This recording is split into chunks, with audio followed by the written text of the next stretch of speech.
Judge condemns a humble man accused of fraud, but her son interrupts the trial with new evidence. The evidence reveals a larger conspiracy involving influential figures and inconsistencies in the process. The situation places the judge in a moral dilemma between her career and the pursuit of truth. Now she must decide how far she will go to uncover what lies behind the case, facing personal and professional risks. The Justice Forum in Chicago was buzzing with activity on that Monday morning. Journalists crowded the entrance, cameras and microphones in hand, eager to capture the moment the accused would arrive. The case about to be tried had captured the attention of the entire nation. John Smith, a man of simple appearance and humble origins, was accused of leading a fraudulent scheme that diverted millions of dollars intended for social programs for needy families. Inside the imposing neoclassical building, Judge Emily Carter, assigned to preside over the case, walked with firm steps toward her office. At 45, Emily was known for her strict demeanor and unquestionable ethics. Her dark brown hair, tied in a severe bun, and her piercing gaze behind thin-framed glasses conveyed an aura of seriousness that intimidated even the most experienced lawyers. As she entered her office, Emily was greeted by her assistant Paula, who immediately began updating the judge on the latest developments in the case. "Judge Carter, the press is in a frenzy out there. It seems like half of Chicago is interested in this trial," Paula commented, handing a folder full of documents to the judge. Emily sighed, taking the folder and quickly flipping through its contents. "No wonder, Paula. This case has all the ingredients for a media circus: public money, corruption, a supposed reverse Robin Hood. But our job is to ensure justice is served, regardless of external pressure." As she prepared for the session, Emily couldn't help but think about the magnitude of the case she was handling. The charges against John Smith were serious: embezzlement of public funds, document forgery, and forming a criminal organization. If convicted, he could face decades in prison. Outside, the buzz grew louder. John Smith had arrived, escorted by police officers. Dressed in a simple shirt and dress pants, he looked small and harmless, far from the image of a crime boss that the prosecution had painted. His eyes, however, betrayed a mix of fear and determination. At 9 a.m. sharp, the courtroom doors opened. The room was packed. Journalists, curious onlookers, and family members of the alleged victims of the fraudulent scheme filled every available seat. The hum of conversation ceased as Emily entered and took her seat. The trial of case number 2025-789, The People versus John Smith, is now in session, announced the bailiff, formally beginning the proceedings. Emily watched attentively as the prosecutor, Mr. Richard Miller, a middle-aged man with graying hair and an impeccable suit, stood to make his opening statement. His voice resonated firmly through the room. "Your Honor, ladies and gentlemen of the jury, we are here today to expose one of the largest fraud cases against the American people ever seen. John Smith, a man who presented himself as a defender of the poor, was in fact leading a sophisticated scheme that stole the future of thousands of needy families."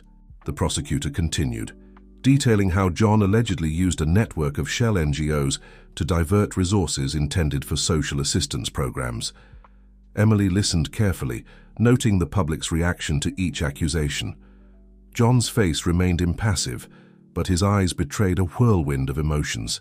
When it was the defense's turn, Mr. Charles Foster, a young and seemingly inexperienced lawyer, stood up with some hesitation. His voice trembled slightly as he began, "Your Honor, members of the jury, my client, John Smith, is an innocent man. A man who has dedicated his life to helping the less fortunate and who now finds himself the victim of a terrible injustice." As the defense attorney continued, Emily noticed something in John's behavior. Every time his lawyer made a statement about his innocence, John seemed to grow more tense, as if carrying an invisible weight on his shoulders. The first witness called was Maria Sanchez, one of the supposed beneficiaries of the social program, affected by the scheme. Her testimony was emotional. "I trusted him, Your Honor. John promised that the money would come to help my family, but we never saw a penny. My children went hungry while he lived well." Emily watched John's reaction closely during the testimony. He seemed genuinely distressed, His eyes welling with tears he struggled to hold back. There was something about the scene that didn't fit the image of a cold and calculating criminal.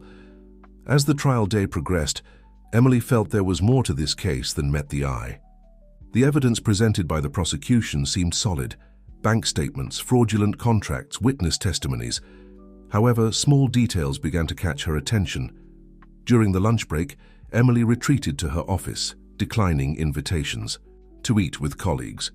She wanted to review her notes in private. As she flipped through the documents, one name repeatedly caught her eye: Progress Group, a company that appeared as a donor in several of the questionable contracts. "Paula," Emily called her assistant, "can you do a quick search on this Progress Group? Something doesn't add up here." As Paula left to carry out the task, Emily received an unexpected call. It was her son, Lucas, a 20-year-old computer science student. "Mom, I've been following the trial on TV. This case is fascinating. Don't you think it's strange how all the evidence seems so perfect?" Emily hesitated. She wasn't used to discussing ongoing cases, not even with her son. But something about Lucas's observation echoed her own thoughts. "Lucas, you know I can't talk about the case, but I appreciate your attention. Sometimes an outside perspective can see things that those two involved might miss." After hanging up, Emily turned her attention back to the documents, but Lucas's words lingered in her mind. The perfection of the evidence, which initially seemed like a strong point for the prosecution, now began to bother her. The return to the courtroom brought new testimonies, each seemingly reinforcing John's guilt. However, Emily noticed something curious. Many of the witnesses used nearly identical phrases to describe their experiences, as if they had been carefully coached. At the end of the first day of the trial, when the session was adjourned, Emily found herself with more questions than answers. The case that had seemed so clear in the morning was now shrouded in a fog of doubt. As she left the courthouse, she couldn't help but notice John being led back to detention. For a brief moment their eyes met, and Emily saw something in those tired eyes, not the arrogance of a criminal, but the desperation of a man carrying a burden too heavy to bear. That night, at home, Emily found herself mentally replaying every detail of the day. She knew the coming days would be crucial. The pressure from the media, the public's expectations, the political interests at play, all of it weighed on her shoulders. But above all, the responsibility to deliver justice weighed the heaviest. As she prepared for bed, Emily made a silent promise to herself. She would get to the bottom of this case no matter where the truth led her. The trial of John Smith was just beginning, and she had a feeling that many surprises were still to come. The second day of the trial dawned with a grey Chicago sky, the heavy clouds reflecting the tension hanging over the Justice Forum. Judge Emily Carter arrived early, determined to review some documents before the session began. Her son, Lucas's words echoed in her mind, fueling a restlessness that had kept her from sleeping well. As she entered her office, Emily found her assistant, Paula, already at her desk, holding a stack of papers and wearing a worried expression. "Good morning. Judge Carter, I did that research on the Progress Group you asked for yesterday," Paula said, handing over a folder. "And, well, I found some interesting things." Emily took the folder. Her interest immediately piqued. "What did you find, Paula?" "The Progress Group appears to be a shell company," Paula explained, lowering her voice as if afraid of being overheard. "There are no concrete records of its activities beyond the donations mentioned in the case contracts. And the most curious thing, the registered address of the company leads to an empty lot on the outskirts of the city."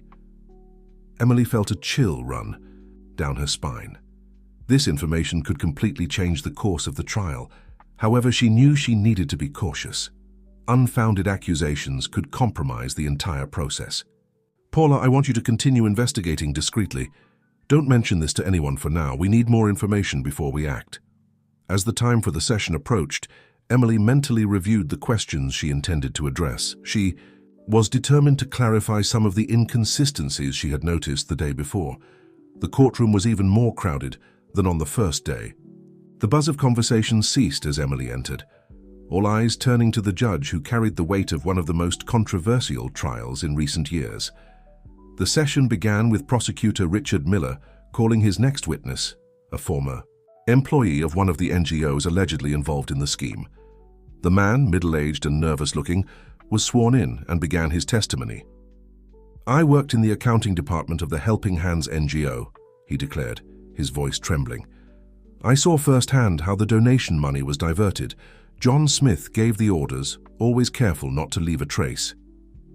Emily watched the witness's behavior closely.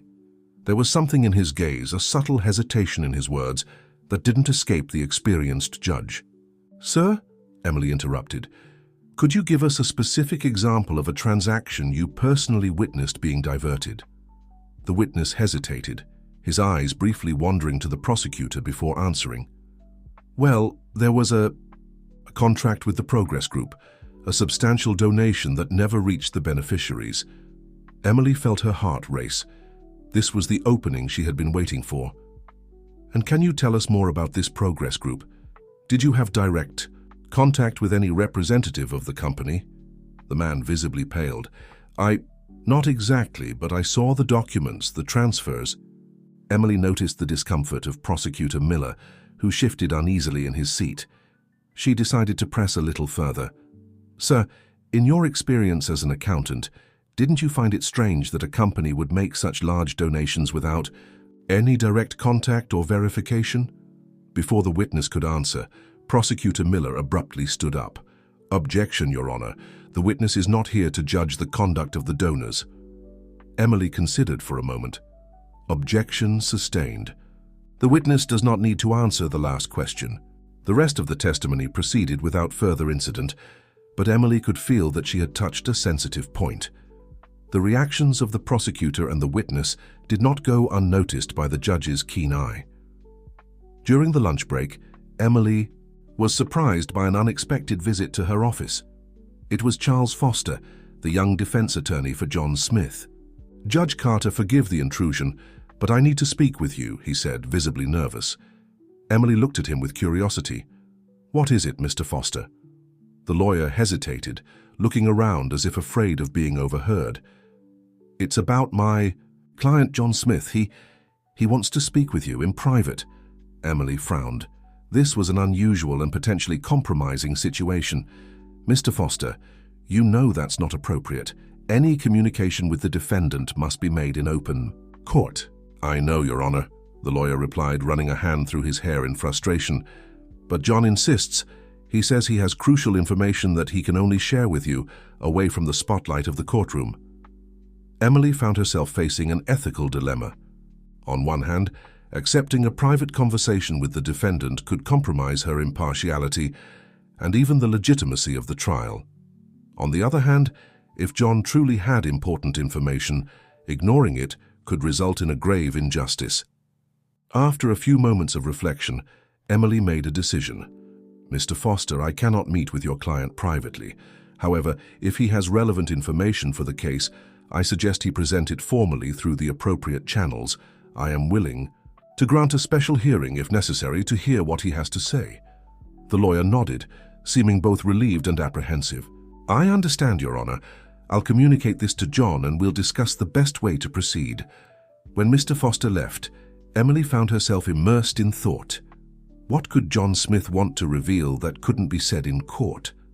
The judge felt she was on the verge of discovering something crucial, but she couldn't let her curiosity compromise the integrity of the process. The afternoon session brought new testimonies, but Emily had trouble concentrating.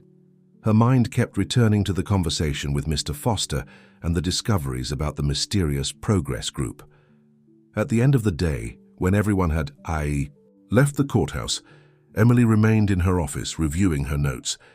It was then that she noticed something strange in one of the contracts presented as evidence. John Smith's signature looked different.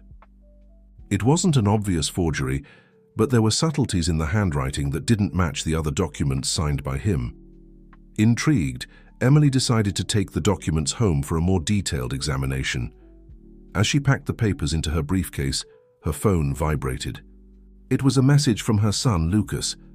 "Mom, I found something interesting about the case. Can we talk when you get home?" Emily hesitated for a moment.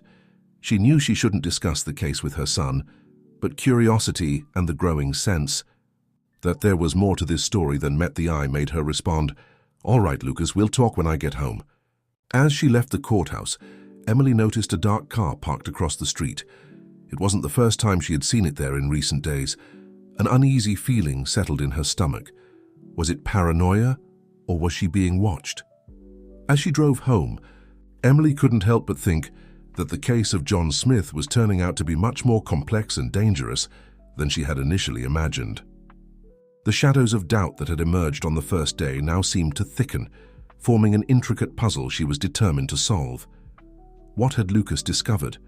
What did John Smith want to reveal? And who was behind the mysterious progress group? Emily knew that the answers to these questions could not only change the course of the trial, but also shake the very foundations of the power structures that seemed so interested in seeing John Smith convicted. With these questions in mind, Emily arrived home, ready to hear what her son had to say, but aware that each new piece of information was taking her deeper into a labyrinth of intrigue and secrets. The case that had seemed so clear 2 days ago was now revealing itself to be a tangled web of mysteries, and Emily was determined to unravel each thread, no matter where the truth led her. Emily entered her home with her mind buzzing with thoughts. The apartment, located in a quiet neighborhood of Chicago, was her refuge from the chaos of the outside world. But that night, even the familiar walls seemed unable to calm her restlessness. "Lucas," she called, placing her briefcase on the living room table. Her son emerged from his room, laptop in hand and a gleam of excitement in his eyes. Lucas, at 20 years old, was the image of a tech prodigy. Messy hair, thick-rimmed glasses, and a t-shirt with some obscure programming reference. "Mom, you won't believe what I found," he said, barely containing his enthusiasm. Emily hesitated. Part of her wanted to keep her son away from the complications of the case, but another part was desperate for any information that could shed light on the mystery unfolding. "Lucas, before you start, I need you to understand the seriousness of this. Whatever you've discovered can't leave this room, understood?" Lucas nodded solemnly. "Of course, Mom, I know how important this case is." They sat on the couch and Lucas opened his laptop. "So I was curious about this progress group that appears in the case documents. I decided to do a little online investigation." Emily frowned. "Lucas, you didn't hack into any systems, did you?" No, he replied quickly. "Everything I did was perfectly legal. Just some advanced searches in public databases." He turned the screen to Emily, showing a series of documents and graphs. "See, the progress group appears in several other contracts and donations, not just the ones related to the John Smith case. But the interesting part is this." Lucas pointed to a graph showing a timeline of transactions. All the donations from the progress group follow a very specific pattern. They always happen 3 days after major public contracts are awarded to other companies. And guess what? Those companies have connections to prominent political figures. Emily felt a chill run down her spine. "Are you suggesting that the progress group is some kind of intermediary for bribes?" Lucas nodded gravely. "Exactly. And there's more. I traced the IP addresses used to register the progress group's online transactions. They don't come from the company's registered address, but from a building in the city's financial district." "What building?" Emily asked, her professional curiosity momentarily overriding her ethical concerns. "It's the headquarters of Horizon Construction," Lucas replied. "One of the largest construction companies in the country." Emily leaned back on the couch, her mind spinning with the implications of this information. Horizon Construction was known for its close ties to the government and for frequently winning large public contracts. "Lucas, this is impressive, but also extremely dangerous. You need to promise me you won't get involved in this any further." Lucas seemed about to protest, but something in his mother's gaze made him back down. "All right, Mom, I promise." Emily hugged her son, a mix of pride and worry washing over her. "Thank you for showing me this, Lucas. Now please, delete all this data from your computer. We can't take any risks." After Lucas retreated to his room, Emily was left alone with her thoughts. Her son's revelations cast a new light on the case, suggesting that John Smith might be just a pawn in a much larger and more dangerous game. The next morning, Emily arrived at the courthouse earlier than usual. She needed time to organize her thoughts and decide how to proceed with the new information she had obtained. Her assistant, Paula, met her in the hallway looking agitated. "Judge Carter, there's something you need to see," she said, handing an envelope to the judge. Inside the envelope, Emily found a flash drive and an anonymous note. "The truth is, here, use it wisely." Intrigued and slightly apprehensive, Emily plugged the flash drive into her computer. What she found left her speechless. It contained copies of emails and internal documents from Horizon Construction, detailing an elaborate corruption scheme involving public contracts and the use of the Progress Group as a front for money laundering. John Smith's name appeared in the documents, but not as the mastermind of the scheme. Instead, he was described as a convenient scapegoat, someone who could be sacrificed to protect the true architects of the fraud. Emily felt the weight of responsibility settle on her shoulders. She had in her hands evidence that could not only exonerate John Smith, but also expose a corruption scheme that reached the highest echelons of power. As she prepared to enter the courtroom, Emily noticed unusual movement in the courthouse hallways. Men in suits, whom she didn't recognize as regular lawyers or staff, seemed to be watching everything intently. The day's session began with the testimony of another prosecution witness, but Emily had trouble concentrating. Her mind was filled with the information she had discovered, and she struggled internally with how to proceed. Then, something unexpected happened. In the middle of the testimony, the witness, a mid-level public official, suddenly stopped speaking and looked directly at Emily. "Your Honor," he said, his voice trembling, I can't go on with this. What I said before, it's not the whole truth." A murmur ran through the room. Prosecutor Richard Miller stood up abruptly, protesting, but Emily silenced him with a gesture. "Continue," she told the witness. "The court is listening." The man took a deep breath. "John Smith is not the head of this scheme. He was used. The real culprits are—" Before he could finish the sentence, the courtroom doors burst open with a bang. Several men in suits entered, one of them identifying himself as a federal agent. "This trial is suspended by higher order," the agent announced. "New evidence has come to light that requires further investigation." Chaos erupted in the room. Journalists stood up, shouting questions. Lawyers protested. In the midst of the confusion, Emily saw John Smith being led out, his eyes meeting hers for a brief moment, filled with a mix of fear and hope. Emily banged, her gavel demanding order. "This session is suspended until further notice," she declared, her voice firm despite the inner turmoil. As she left the courthouse that afternoon, Emily knew she had crossed a point of no return. The case, she thought, she knew had transformed into something much larger and more dangerous. The revelations of the past 24 hours had shaken the foundations of what she believed to be true. At home that night, Emily found Lucas anxiously waiting for news. She hugged him tightly, grateful for his silent support. "Mom," Lucas said softly. "What happens now?" Emily looked out the window, watching the city lights. "I don't know, son. But one thing is certain, the truth is coming out and nothing will ever be the same." As she prepared for bed, Emily reflected on the day's events. She knew the coming days would be crucial.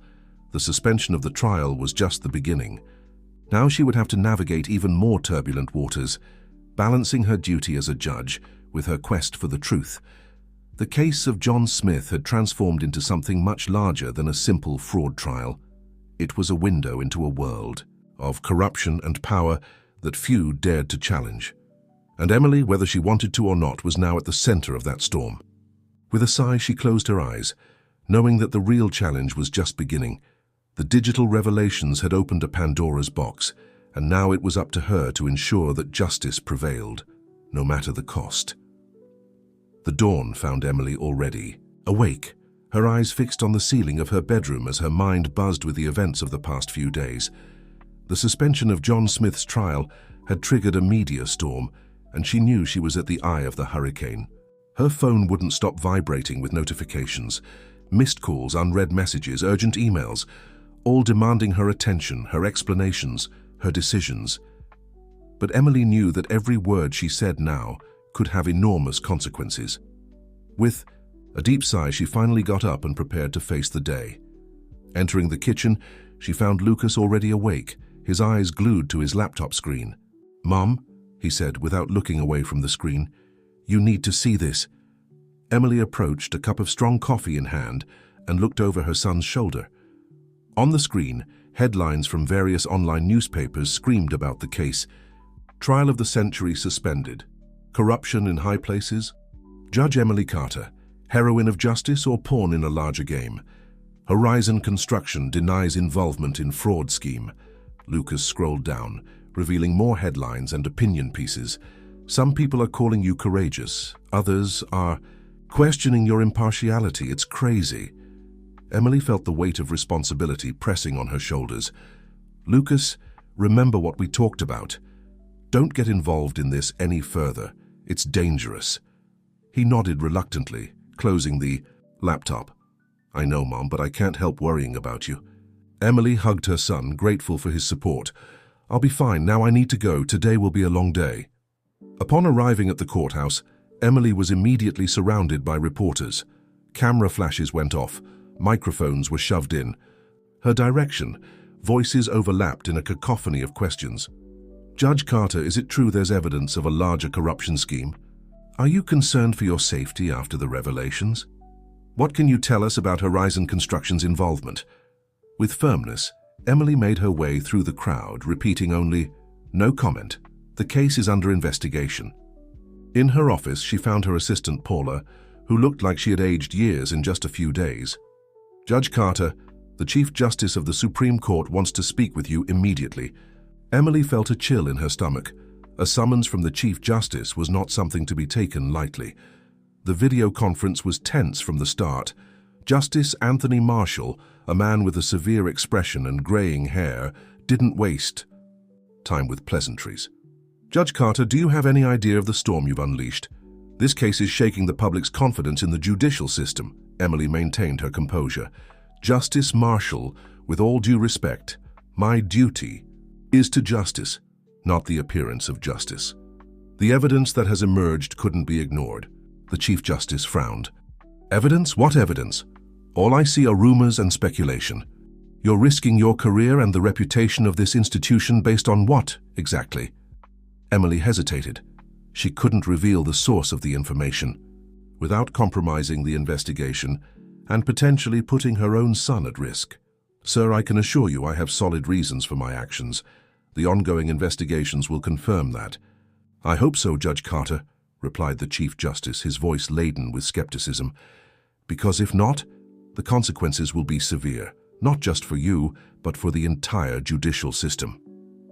After ending the call, Emily allowed herself a moment of weakness sinking into her chair. The pressure was immense, coming from all sides. Her reflection was interrupted by a knock on the door. It was Charles Foster, John Smith's lawyer, looking more nervous than ever.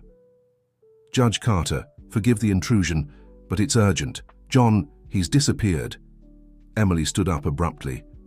"What? Do you mean disappeared? He was in custody." Charles ran a hand through his hair, clearly agitated. "He was transferred last night, supposedly to a more secure location due to the new circumstances of the case. But when I went to visit him this morning, no one knew his whereabouts." Emily's mind raced. John's disappearance wasn't just suspicious, it was potentially catastrophic for the case and the search for the truth. "Mr. Foster, I want you to immediately activate all official channels. I need a full report on this transfer, who authorized it, where he was taken." As soon as the lawyer left, Emily found herself facing a crucial decision. She had information that could clarify the case, but revealing it now without the backing of an official investigation could compromise everything and put lives at risk. At that moment, her phone vibrated with a message from an unknown number. "The truth has a price. Are you willing to pay it?" Emily felt a shiver run down her spine. The cryptic message only confirmed her suspicions. Powerful forces were at play, and she was walking through a minefield.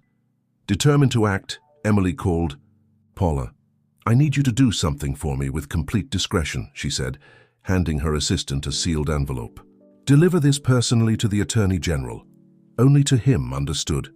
Paula nodded, understanding the gravity of the situation. The rest of the day passed in a blur of meetings, phone calls, and deliberations. Emily knew that every move she made was being watched, analyzed, and potentially used against her. That night, exhausted, Emily finally returned home. She found Lucas in the living room watching the news with a worried expression. "Mom, did you see? They're saying John Smith escaped. That doesn't make sense, does it?" Emily sat beside her son, allowing herself a moment of vulnerability. "No, son, it doesn't. And that's why I'm more determined than ever to find the truth." Lucas looked at her with a mix of admiration and concern. "Do you think you're in danger?" Emily hesitated before answering. "I won't lie to you, Lucas. This situation is complicated and potentially dangerous, but I can't back down now. There's too much at stake." "What are you going to do?" Lucas asked. "What I've always done," Emily replied with renewed determination in her voice. "Seek justice, no matter the consequences." That night, while the city slept, Emily remained awake, replaying every detail of the case in her mind. John Smith's disappearance, the pressures from the Supreme Court, the hidden evidence, the mysterious message, everything intertwined in a complex puzzle. She knew that the decisions she made in the coming days could not only define the course of the case, but also the future of her career and, possibly, the judicial system itself. The truth was out there, hidden in the shadows, and Emily was determined to bring it to light, no matter the cost.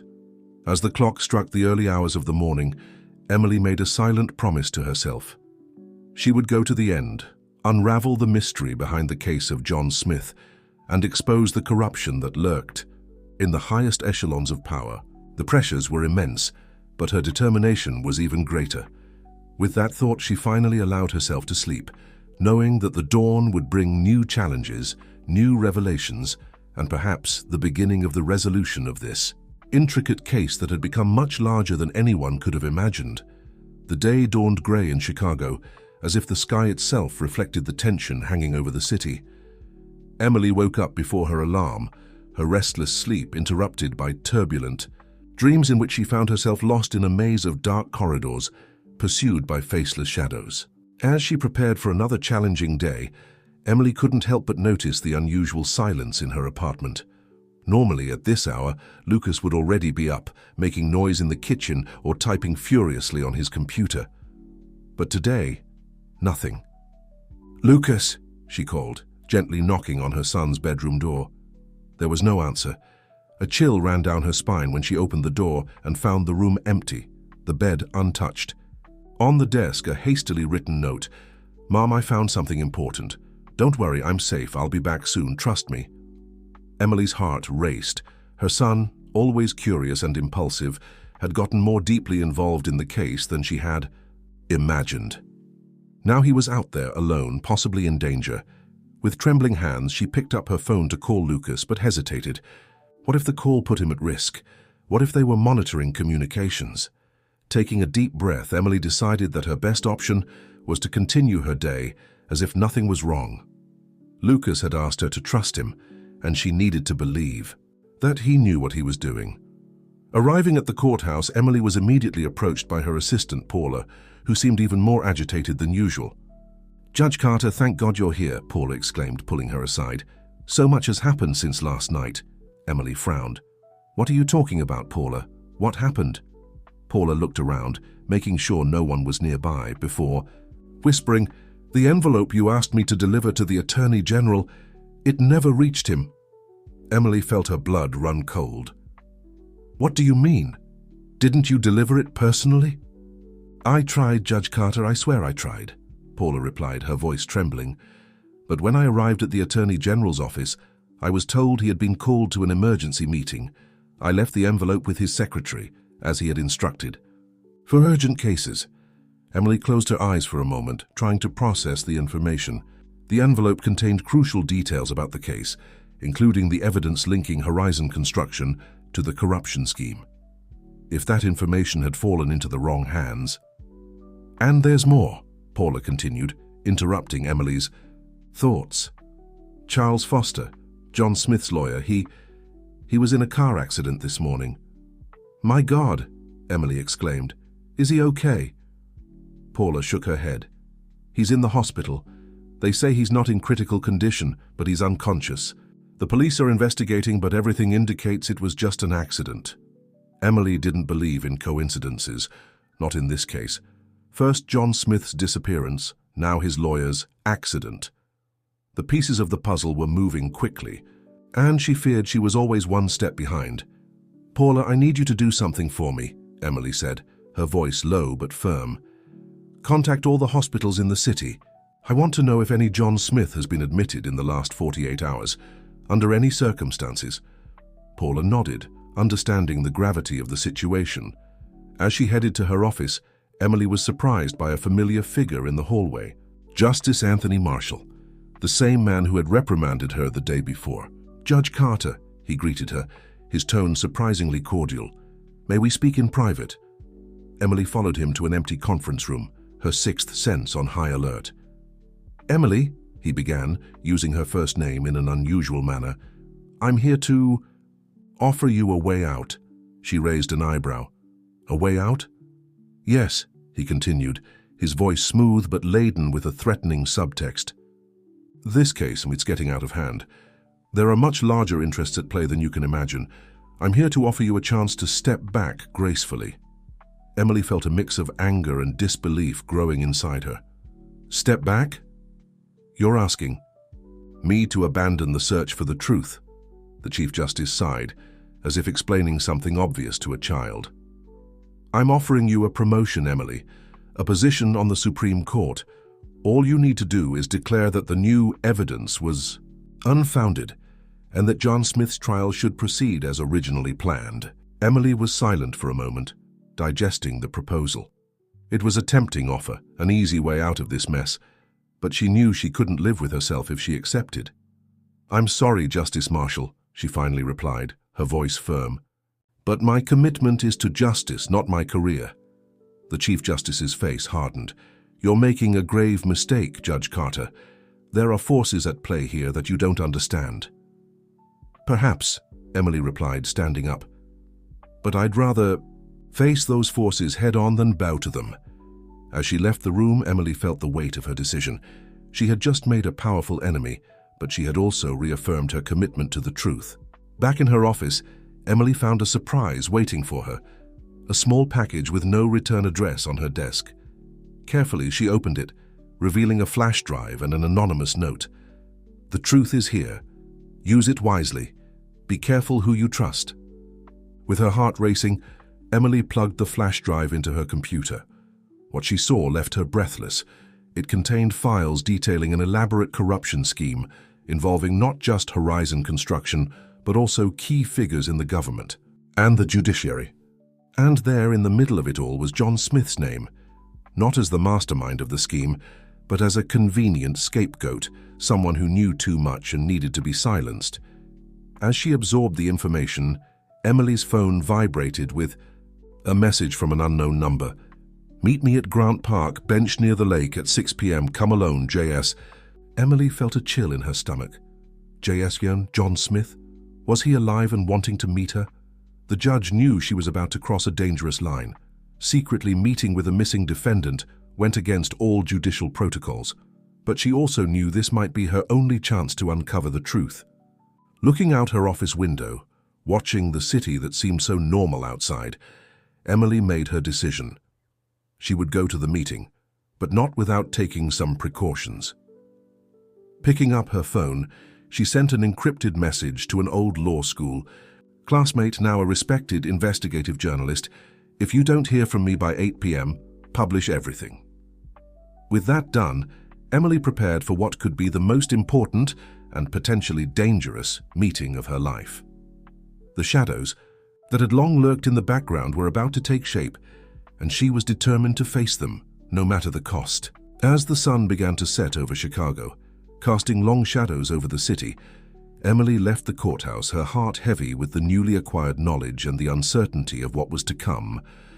The case of John Smith had transformed into something much larger and more sinister than she could have ever imagined, and now she was about to dive headfirst into its turbulent depths. Grant Park, the green lung in the heart of Chicago, was beginning to empty as dusk approached. Emily walked with firm steps, but her heart was racing. Every shadow seemed to hide a threat.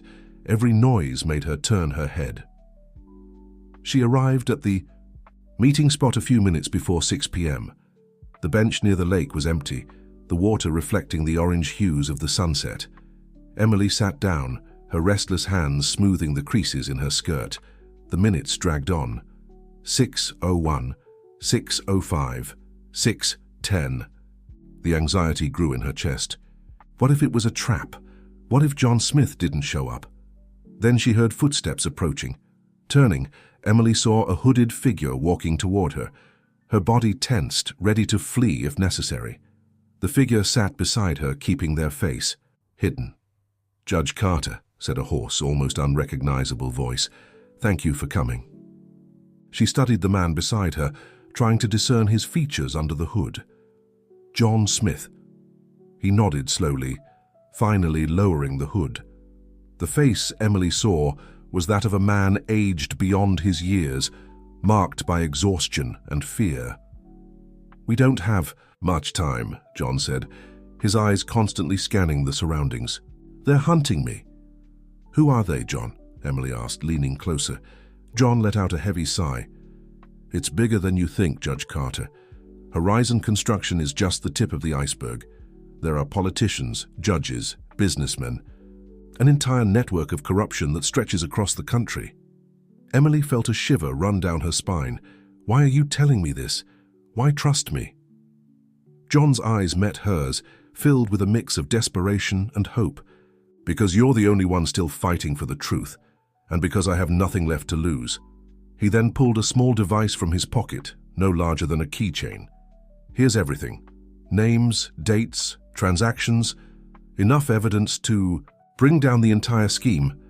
Emily hesitated before taking the device. "John, do you realize what you're doing? This could put your life in danger." A sad smile crossed John's face. "My life is already in danger, Judge Carter, but maybe with this we can save the lives of many others." At that moment, the sound of breaking twigs alerted them. John stood up abruptly. "They found me. You need to go, now." "Wait," Emily grabbed his arm. "Where are you going?" "It's better if you don't know," John replied, already moving away. "Use the information wisely, Judge Carter, and be careful. Trust no one." With those words, John disappeared into the shadows of the park, leaving Emily alone with the weight of the revelations and the small device that seemed to burn in her hand. She barely had time to process what had happened when her phone vibrated. It was a message from Lucas. "Mom, I'm okay. I found something big. Let's meet at home, be careful." The relief of knowing her son was safe was quickly replaced by a new wave of worry. What had Lucas discovered, and why was he warning her to be careful? Emily left the park in a hurry, constantly looking over her shoulder. The streets of Chicago, normally so familiar, now seemed like a maze of potential threats. Arriving home, she found Lucas in the living room, his laptop open on the coffee table. The young man's face was pale, his eyes wide with whatever he had discovered. "Mom," he said, his voice trembling slightly, "you won't believe what I found." Emily sat beside her son, placing a comforting hand on his shoulder. "Start from the beginning, Lucas. What happened? Where were you?" Lucas took a deep breath before beginning. "I was digging deeper into the Progress Group and Horizon Construction. I followed some online leads and ended up contacting a hacker who calls himself Whisper." Emily frowned, worried about the legal and security implications of her son's actions. Lucas continued, "Whisper showed me something incredible, Mom. A secret database containing records of illicit transactions, compromising emails, even audio recordings of clandestine meetings." He turned the laptop so Emily could see. On the screen, a series of documents and audio files were meticulously organized. "This goes way beyond the John Smith case, Mom," Lucas said, his voice now a whisper. "There are names here, big names, high-ranking politicians, powerful businessmen even." He hesitated, looking nervously at his mother. "Even what, Lucas?" Emily pressed, sensing she was about to hear something that would change everything. "Even judges, Mom. Supreme Court judges." Emily felt as if the ground had disappeared beneath her feet. Corruption reaching the highest levels of the judiciary was her worst nightmare coming true. "Lucas," she said, her voice trembling, "do you have any idea of the danger you've put yourself in?" "Put us in?" The young man nodded solemnly. "I know, Mum, but I couldn't just stand by and watch you fight this alone. I had to do something." Emily hugged her son, a mix of pride and fear washing over her. "Oh, Lucas, you're as brave as you are reckless." At that moment, Emily remembered the device John Smith had given her. She pulled it from her pocket, showing it to Lucas. "It seems we're not the only ones with explosive information," she said, connecting the device to the laptop. The next few minutes were spent in tense silence, mother and son absorbing the enormity of the information they now had. John's data complemented and confirmed much of what Lucas had discovered, painting an even broader and more frightening picture of the corruption network. "What do we do now, Mom?" Lucas asked, his voice a mix of excitement and apprehension. Emily stood up, walking to the window. Outside, the night had fallen over Chicago, the city lights shining like thousands of earthly stars. Somewhere in that sea of light, powerful forces were moving, conspiring, trying to keep their shadows hidden. "Now," Emily said, turning to her son with a steely determination in her eyes, we fight. We fight with the only weapon that really matters, the truth." She picked up her phone, dialing a number she hadn't used in years. After a few rings, a familiar voice answered. "Anthony, it's Emily. Remember that promise you made me 15 years ago? It's time to fulfill it." Hanging up the phone, Emily turned to Lucas. "Get ready, son. Starting tomorrow, our lives will never be the same." As the night wore on, Emily and Lucas worked tirelessly, organizing the evidence, tracing connections, preparing for what was to come. They knew they were about to unleash a storm that would shake the foundations of power in the United States. Outside, the city slept, unaware of the hurricane about to form at its center. But in the shadows, watchful eyes observed, attentive ears listened, and the gears of a corrupt and powerful machine began to move, preparing to crush those who dared to challenge it. The stage was set for an epic battle between the light of truth and the shadows of corruption, and at the center of it all, a courageous judge and her idealistic son, ready to risk everything in the name of justice. The dawn found Emily and Lucas exhausted, but determined. The night had been long, filled with planning, heated discussions, and moments of doubt, but now, with the first rays of sunlight filtering through the blinds, they were ready to take the next step. "Are you sure about this, Mom?" Lucas asked, his eyes reflecting a mix of admiration and concern. Emily nodded, adjusting her blazer as she looked at herself in the mirror. "Absolutely. We can't back down now, Lucas. There's too much at stake." The plan was bold, even reckless. Emily would hold a press conference at the courthouse, using her position as the judge in the case to attract media attention. There she would make explosive revelations about the corruption network they had uncovered. Meanwhile, Lucas would stay home, ready to release all the evidence online if something went wrong. It was risky, but it was their best chance to expose the truth and protect themselves at the same time. Before leaving, Emily hugged her son tightly. "Remember, if you don't hear from me by 11 a.m., release everything and contact the journalist I mentioned." Lucas nodded solemnly. "Got it, Mom. Be careful." The drive to the courthouse seemed longer than usual. Every red light, every congested intersection increased Emily's anxiety. She couldn't help but think of all the lives that would be affected by what she was about to do. Families would be destroyed, careers ruined, reputations tarnished forever. But the price of silence was even higher. Upon arriving at the courthouse, Emily was greeted by unusual commotion.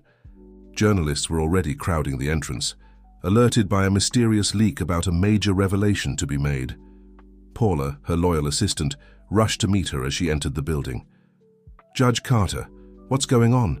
There are reporters everywhere, and Chief Justice Marshall is furious, demanding to speak with you immediately." Emily took a deep breath, feeling the weight of responsibility on her shoulders. "It's okay, Paula. The time has come for the truth to come out." Ignoring the calls and questions coming from all directions, Emily walked resolutely to the press room. Inside, dozens of journalists were already seated, cameras and microphones pointed at the central podium. When Emily stepped onto the stage, An expectant silence fell over the room.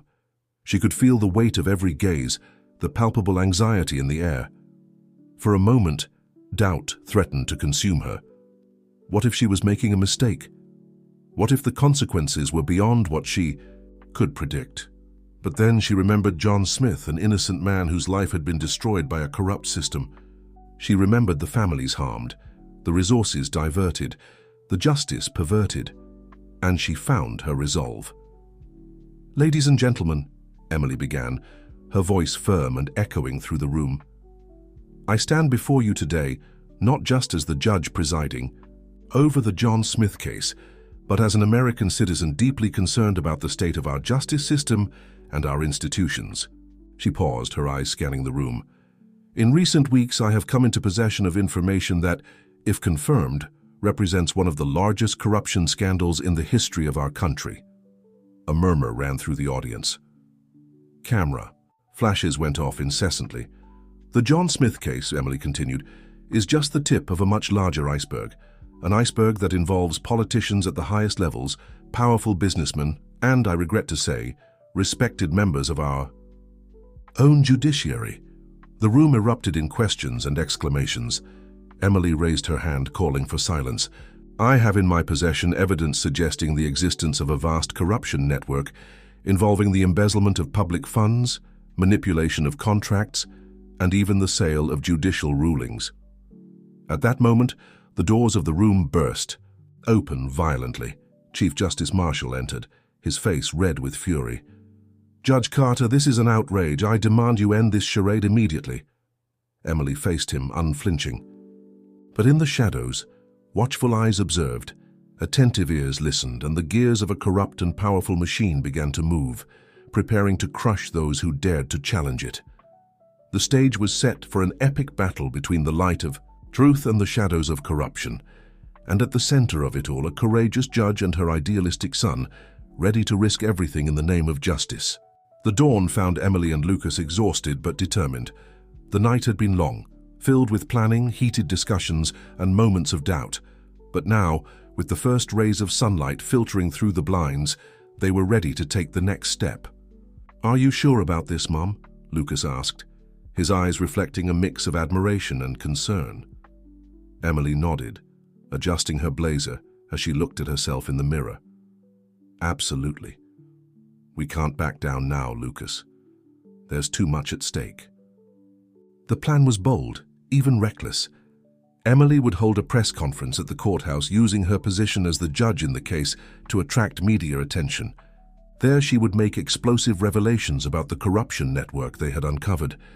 Meanwhile, Lucas would stay home, ready to release all the evidence online if something went wrong.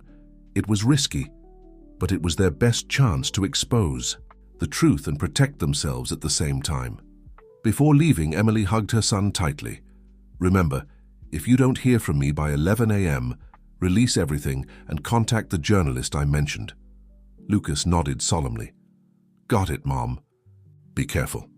The drive to the courthouse seemed longer than usual. Every red light, every congested intersection increased Emily's anxiety. She couldn't help but think of all the lives that would be affected by what she was about to do. Families would be destroyed, careers ruined, reputations tarnished forever. But the price of silence was even higher.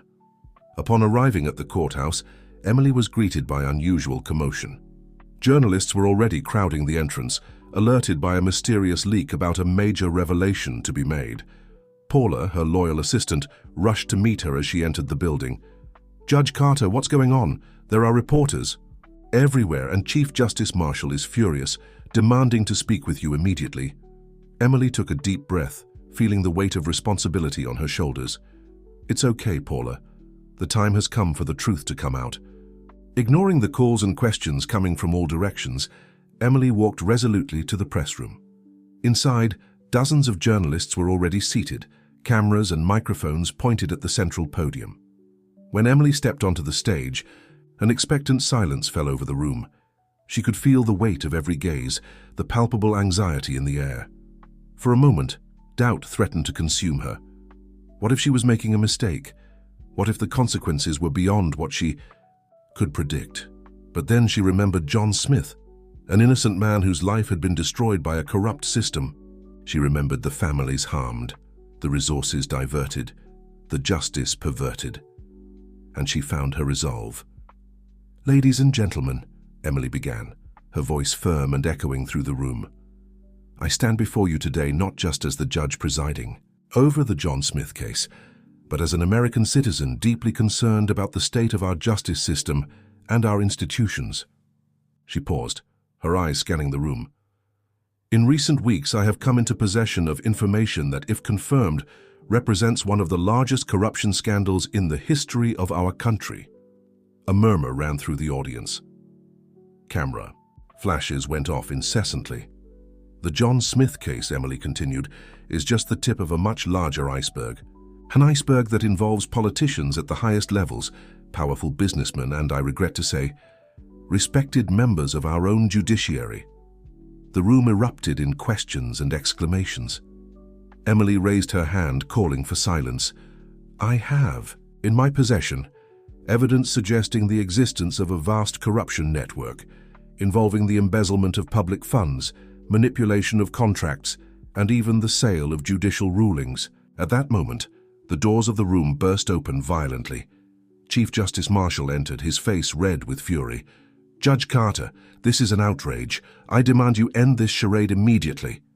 Emily faced him, unflinching. "I'm sorry, Chief. Justice, but the American people have the right to know the truth." Turning back to the journalists, she continued, "In the next few minutes, I will present to you documents, recordings, and testimonies that—" Her words were cut off by a deafening explosion.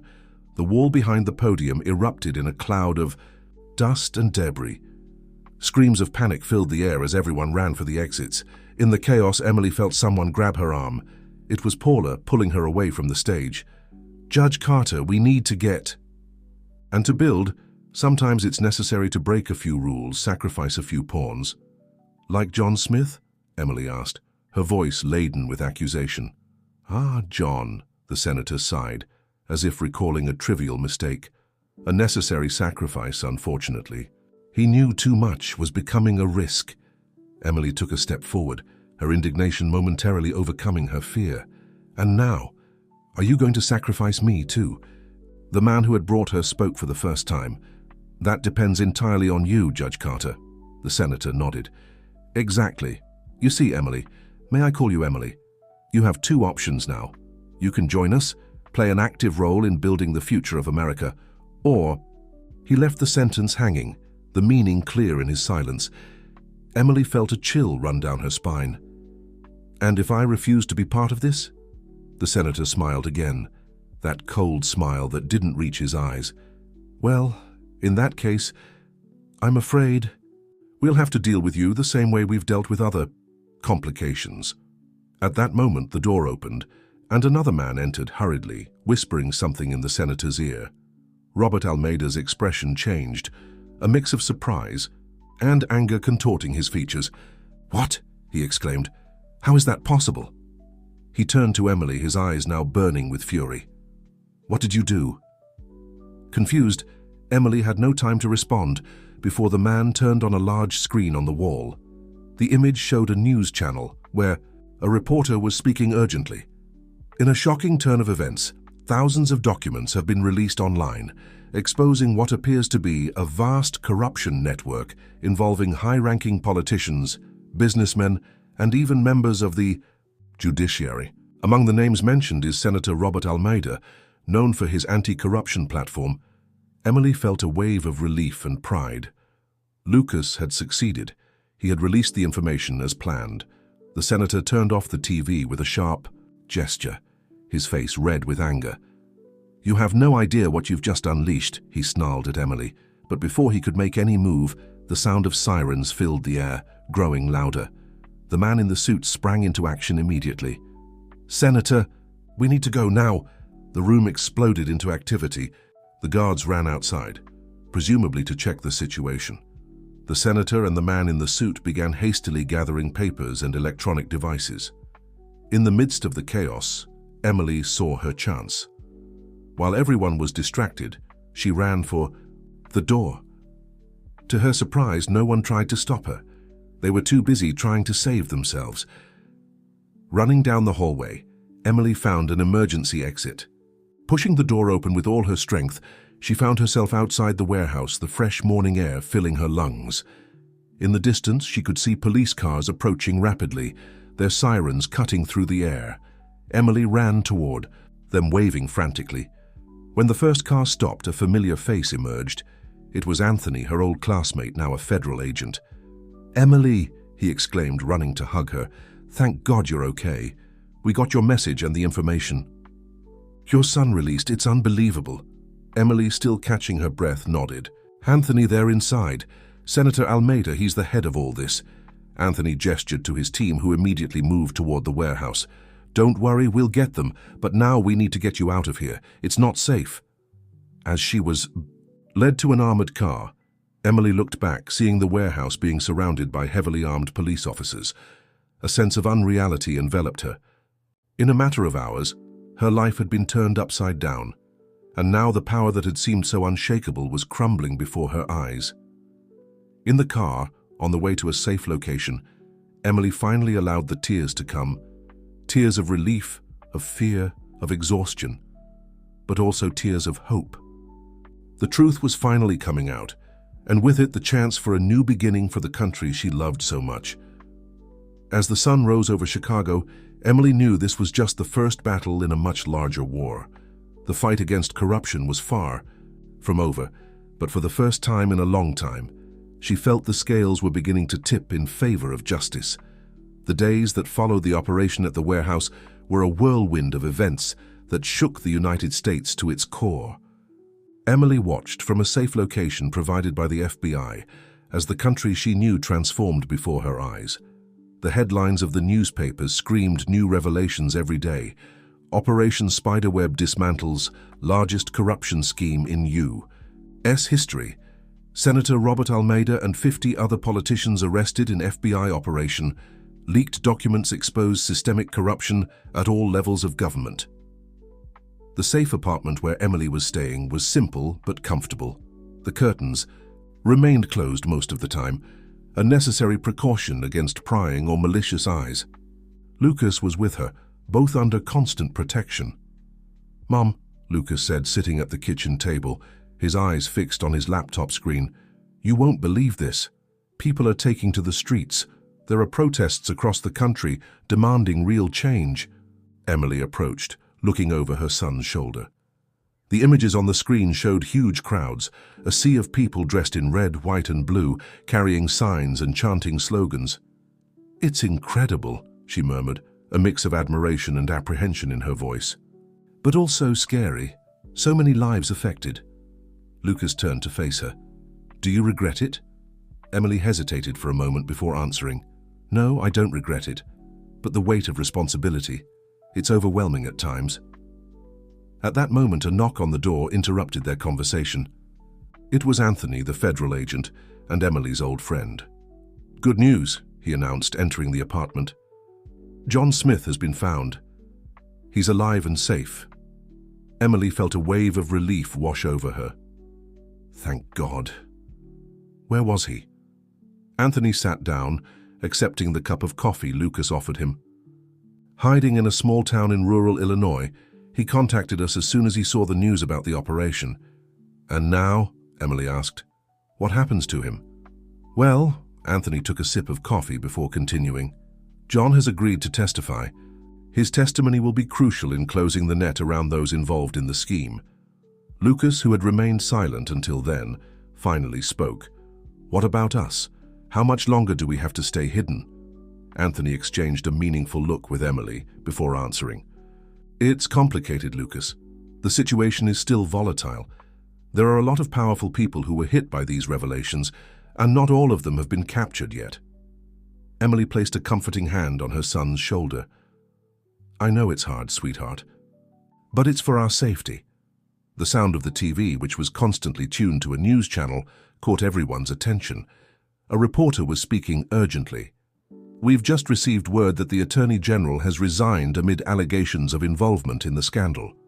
The President has called a press conference for later today." Anthony stood up, checking his phone. "I need to go. Things are moving quickly." Before leaving, he turned to Emily. "Oh, I almost forgot. The Chief Justice wants to speak with you. It's about your future on the bench." After Anthony left, a heavy silence fell over the apartment. Emily found herself at another crossroads. Her future, her career, everything was at stake. "What are you going to do, Mom?" Lucas asked, his voice low and worried. Emily looked out the window, watching the city outside. The Chicago she saw now seemed different, as if it had awakened from a long slumber. "I don't know, son," she replied honestly. "But I know I can't just go back to my old life, pretending none of this happened." The days turned into weeks. Slowly, the dust began to settle. New elections were called, investigative committees were formed, and the country seemed determined to clean house. Finally, after almost a month, Emily and Lucas were able to leave the safe apartment. The return to normal life, however, proved more challenging than they expected. Emily discovered she had become a public figure, recognized on the streets as the judge who took on the system. Some treated her as a heroine, others viewed her with suspicion and resentment. On a sunny afternoon, Emily found herself sitting on a bench in Grant Park, the same place where it had all begun with her secret meeting with John Smith. The park was full of families enjoying the day, children laughing and running, as if the world hadn't been turned upside down just a few weeks before. It was there, surrounded by the everyday life of the city, that Emily made her decision. She picked up her phone and called the Chief Justice. "Good afternoon, sir," she said when he answered. "I've given your proposal a lot of thought and I've come to a conclusion." On the other end of the line, the Chief Justice listened attentively as Emily explained her decision. When she finished, there was a moment of silence before he responded. "I understand, Judge Carter. It's a courageous choice. The country will need people like you in the coming years." Hanging up the phone, Emily felt as if a weight had been lifted from her shoulders. She knew the road ahead would be difficult, full of challenges and obstacles. But she also knew it was the right path. That night, back in her old apartment, Emily gathered Lucas and told him about her decision. "I've decided to accept the position on the new anti-corruption task force," she explained. "It won't be easy and we'll probably make more enemies than friends, but it's the chance to really change things from the inside out." Lucas smiled, a mix of pride and concern in his eyes. "I'm sure you'll make a difference, Mom. But what about your safety and our normal life?" Emily hugged her son, feeling the weight of the responsibility they would both carry from now on. "Our life will never be normal again, Lucas, but sometimes you have to sacrifice normalcy for what's right." As night fell over Chicago, Emily reflected on the journey that had brought her here. The case of John Smith, which had started as just another case on her desk, had become the catalyst for national change. The price of truth had been high, her peace of mind, her safety, the normalcy of her life. But looking at her son by her side and thinking of the millions of lives that would be positively impacted by the ongoing changes, she knew it had been worth it. The future was uncertain, but for the first time in a long time it was full of hope. Emily knew the fight against corruption was far from over, but now, finally, it seemed like a fight that could be won. 6 months had passed since the corruption scandal rocked the United States. Emily Carter's life had been completely transformed. Now, as one of the leading figures of the new anti-corruption task force, her days were filled with complex investigations, tense testimonies, and the constant pressure of being in the media spotlight and under public scrutiny. On a Monday morning, Emily arrived early at the task force's office, located in a discreet building in downtown Washington, D.C. The place was bustling with activity, with investigators, analysts, and prosecutors working tirelessly to unravel the intricate webs of corruption that still persisted in the country. "Good morning, Judge Carter," greeted Renata, a young and brilliant prosecutor who had become her assistant and confidant. "We have a meeting in 15 minutes with the team investigating the Horizon construction case." Emily nodded, taking the folder Renata handed her. "Any updates?" "Yes, and they're not good," Renata replied, lowering her voice. "It seems some of the main suspects are trying to negotiate plea deals. There are rumors they have compromising information on even higher figures in the government." Emily felt a knot in her stomach. Every time they thought they were reaching The end of a scheme, they discovered the roots of corruption went even deeper. The meeting was tense. Around the table, tired but determined faces discussed strategies and analyzed evidence. Emily watched, absorbing every detail, aware of the weight of her decisions. "If we accept these plea deals," argued one of the prosecutors, "we might finally get to the real masterminds of the scheme. But at what cost?" countered another. "We'd be practically giving immunity to criminals who stole millions from public coffers." Emily, who had been listening attentively, finally spoke up. "Gentlemen, I understand both sides, but we can't lose sight of our main goal, to clean up the system and restore the American people's trust in our institutions." She paused, looking into the eyes of each person present. "We'll accept the plea deals, but with strict conditions.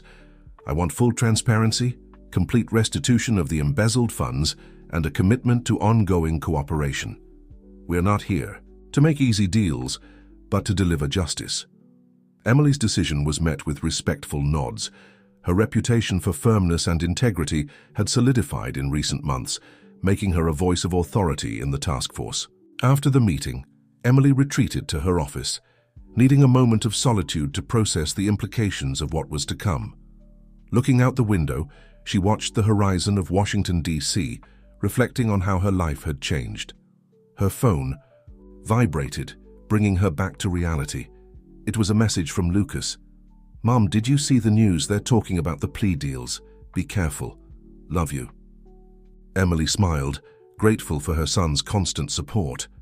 Lucas had adapted surprisingly well to their new reality. Now studying law at Georgetown University, he had become an avid advocate for anti-corruption causes, organizing debates and study groups on ethics in politics. The rest of the day passed in a whirlwind of activities. Emily met with prosecutors, analyzed financial reports, and prepared for a series of crucial testimonies scheduled for the following week. It was already night when she finally left the office. The driver assigned to her security was waiting in the garage. Even after months, Emily still wasn't used to the need for constant protection. On the way home, her phone rang. It was Anthony, her friend from the FBI. "Emily, we have a problem," he said, his voice tense. "We've just received information that there's a plan to discredit the task force. They're going to leak forged documents, implicating team members in illegal activities."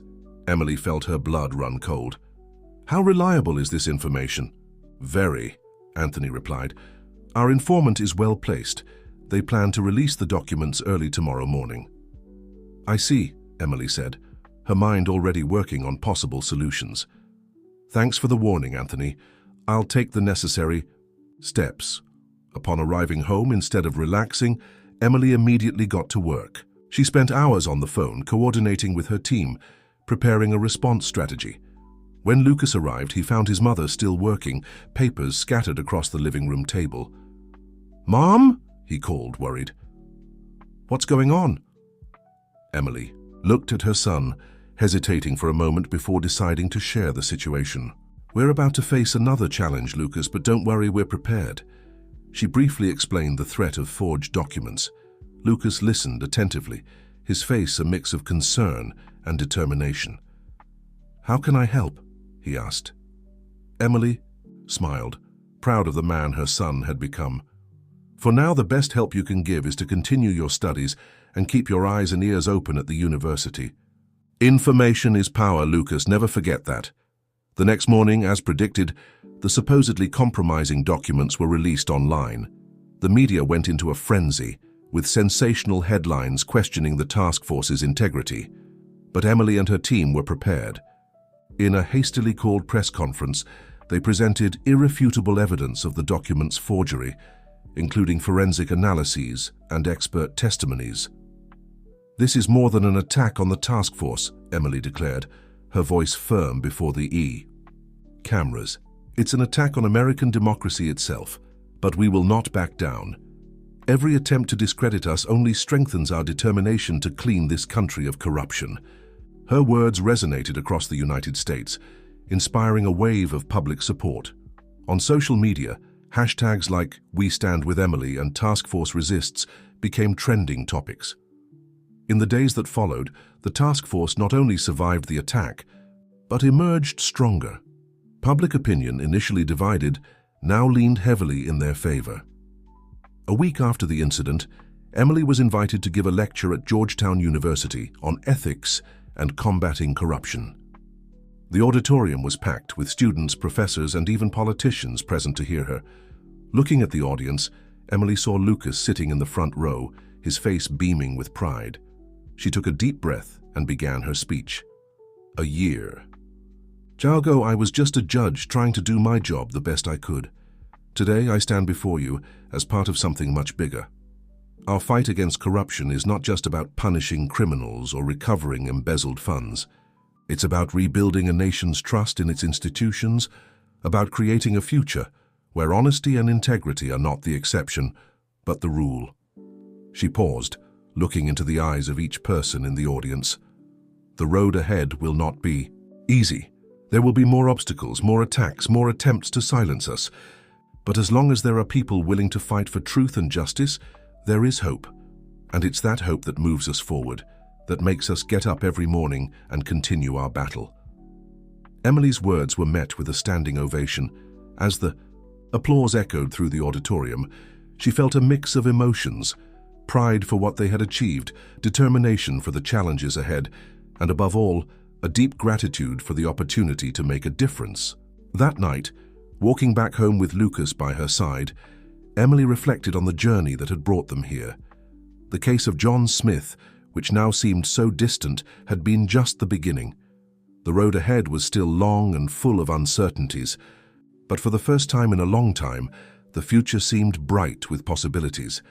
The fight against corruption was far from over, but Emily Carter was ready to face each new challenge, one day at a time, with the certainty that every small victory was a step toward a more just and honest America.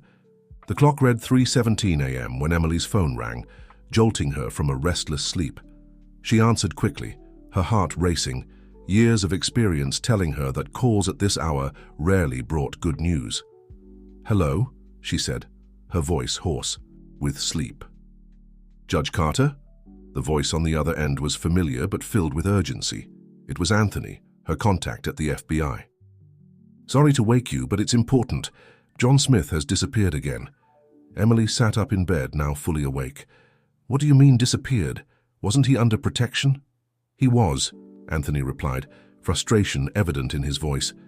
"But somehow he managed to bypass security. He left only a note saying he had crucial information and needed to investigate on his own." Emily closed her eyes, feeling a wave of concern.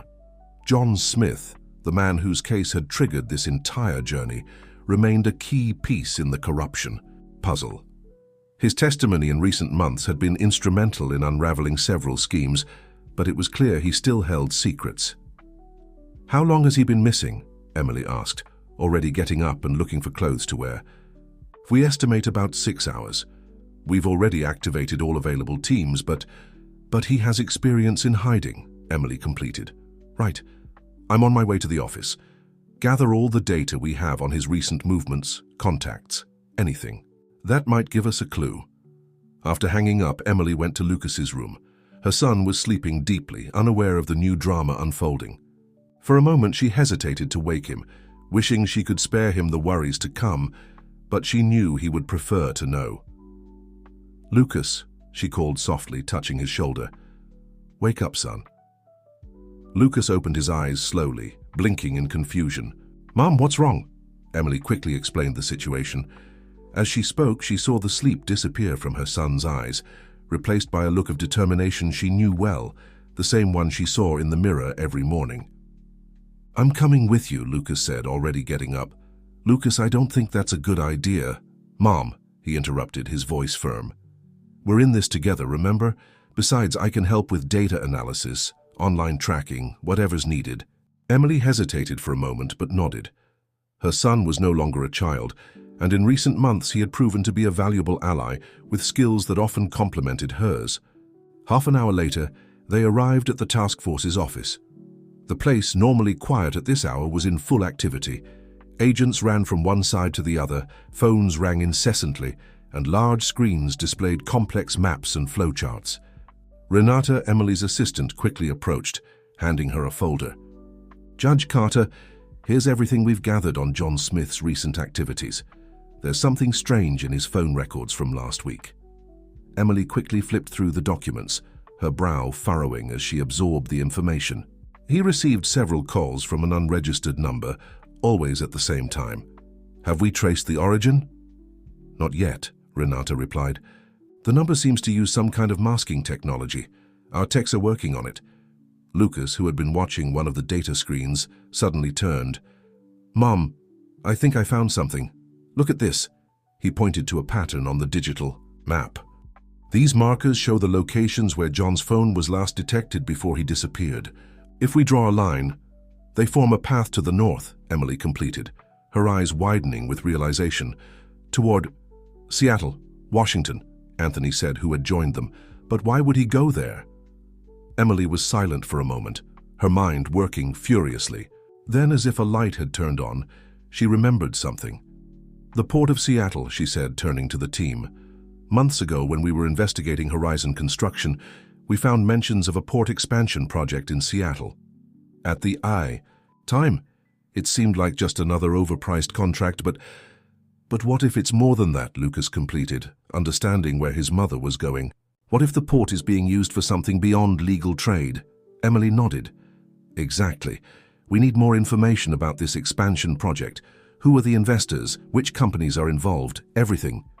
The next few hours were a whirlwind of activity. While part of the team continued the search for John Smith, Emily, Lucas, and a select group of investigators delved deep into the complexities of the Seattle Port project. As the pieces of the puzzle began to fit together, a disturbing picture emerged. The port expansion project wasn't just a scheme to embezzle funds. It was an elaborate operation to facilitate large-scale smuggling involving high-ranking government officials and private sector figures. My God, Emily murmured, looking at the documents spread before her. This is much bigger than we imagined. Lucas, who was working on a nearby computer, called her attention. Mom, I think I know why John went to Seattle. Look at this. He showed an encrypted email he had managed to decipher. The message was short, but its content was explosive. JS, the truth is in container 237. Prove it before it's too late. M? Emily questioned. Who could that be? I don't know, Lucas replied. But whoever it is, John seems to trust them enough to risk everything. Emily stood up, a new determination in her eyes. We need to go to Seattle now. Anthony, who had been listening to the conversation, intervened. Emily, you know you can't just go there. It's too dangerous. We have no choice, she countered. John is there, possibly in danger, and we have the chance to dismantle a huge scheme. We can't miss this opportunity. After hours of discussion and intense planning, a decision was made. A joint operation would be set up, involving the task force, the FBI, and specialized units. Emily insisted on personally leading the team going to Seattle, despite protests from many. While the final preparations were being made, Emily found a moment to be alone with Lucas. Son, I want you to stay here, she said, her voice soft but firm. Lucas began to protest, but Emily gently interrupted him. I know you want to help, and you've already helped so much. But I need you to be my eyes and ears here. Stay in touch with the team, keep analyzing the data. You're crucial to this operation, but from a safe place. Reluctantly, Lucas agreed. He hugged his mother tightly, whispering, Be careful, please. Hours later, as the sun rose over Washington, D.C., Emily boarded a plane bound for Seattle. Her heart was heavy with the responsibility and danger that awaited her, but also filled with determination. As the plane took off, she looked out the window, watching the city that had become her battlefield shrink below her. Emily knew she was about to face one of the greatest challenges of her life, but she was ready. The case that had begun with John Smith over a year ago was about to reach its climax, and she was determined to see justice prevail, no matter the cost. The humid heat of Seattle enveloped Emily as she stepped off the plane. The airport was bustling with activity, but she barely noticed. Her mind focused on the mission ahead. Anthony and a team of FBI agents were waiting for her on the tarmac. We have news, Anthony said, guiding her to an armored car. We've detected suspicious activity in Sector 7 of the port. We believe container 237 is there. Emily nodded, absorbing the information. And John? Still no sign of him, Anthony replied, concern evident in his voice. But if he's after the same container, we'll likely find him there. The drive to the port was tense. Emily looked out the window, watching the city pass in a blur of colors and movement. Seattle, with its unique mix of modernity and Pacific Northwest charm, seemed like a world apart from Washington, D.C. Yet, the shadows of corruption stretched even here, proving that no corner of the country was immune. As they approached the port, Emily felt her phone vibrate. It was a message from Lucas. "Mom, I found something, the initial M in the email. It might be Marina Rodriguez, former director of the port. She was removed 6 months ago, supposedly for health reasons. I'm looking into it more. Be careful." Emily shared the information with Anthony, who immediately began making calls, seeking more details about Marina Rodriguez. The port of Seattle was an imposing sight, with massive cargo ships docked and giant cranes moving containers. The team split up, with Emily, Anthony, and a select group of agents discreetly heading towards Sector 7. As they approached, Emily noticed an increase in activity. Port workers seemed agitated, and there was a palpable tension in the air. "Something's happening," Anthony murmured. Suddenly, the sound of gunshots echoed through the port. Emily felt her heart race. "Let's go," she shouted, running toward the sound with Anthony and the agents close behind. As they turned a corner between stacks of containers, they came upon a chaotic scene. John Smith was there, cornered by armed men. Beside him was a woman Emily recognized from photos as Marina Rodriguez. "FBI, freeze!" Anthony shouted, his weapon drawn.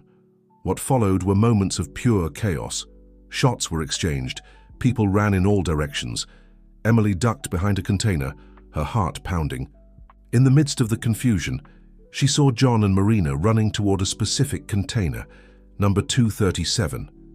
With a quick decision, Emily followed them, leaving Anthony and the team to deal with the shooters. "John! Marina, wait!" Emily shouted, catching up to them as they opened the container. John turned, surprise and relief on his face as he saw Emily. "Judge Carter, how—" "No time for explanations," Marina interrupted, her voice urgent. "We need to show her." Inside the container was an improvised laboratory. Computers, documents, and what appeared to be samples of some kind of mineral were scattered everywhere. "What is all this?" Emily asked, looking around in shock. Marina quickly began to explain. "It's not just smuggling or embezzlement. It's much worse. They're using the port to transport rare minerals illegally mined from federal lands.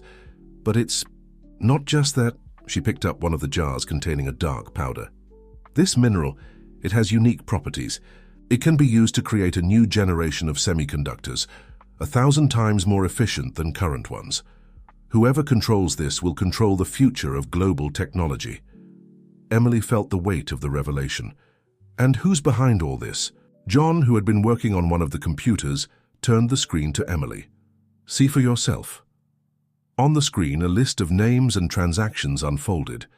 Emily recognized several: influential politicians, powerful businessmen, even international figures. It was a conspiracy that extended far beyond the borders of the United States.